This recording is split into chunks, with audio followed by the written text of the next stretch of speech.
Hi everyone! Right now, ipapakilala ko sa inyo isa sa mga farmer at PWD na natulungan natin dito sa Online Business Academy at kumita ng 60,000 kahit na hindi siya marunong nung nag-start pa siya. Kaya, Coach Ivor, ano yung masasabi mo sa mga viewers natin ngayon na hindi pa part sa Online Business Academy?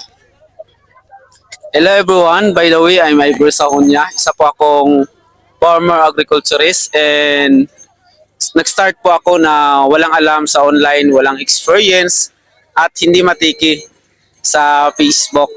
So sa mga nakapanood ng video na to, alam ko na hindi aksidente kung bakit nakita mo itong video na to. And alam kong may purpose. So lahat ng bagay sa mundong ito may purpose. Pero malalaman mo lang yung purpose mo kung magkukumit ka sa isang bagay.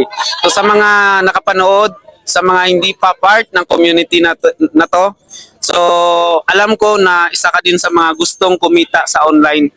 Pero naghahanap ka ng legit. Kung ikaw ngayon ay naghahanap ng legit na side hustle sa online, so don't hesitate na magtanong sa kay Sir Nicole kasi isa din yan sa mga nakatulong sa akin kung bakit ako kumikita dito sa online.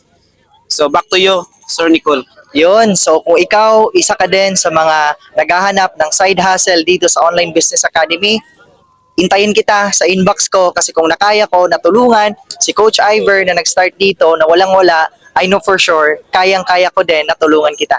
So, see you in my inbox.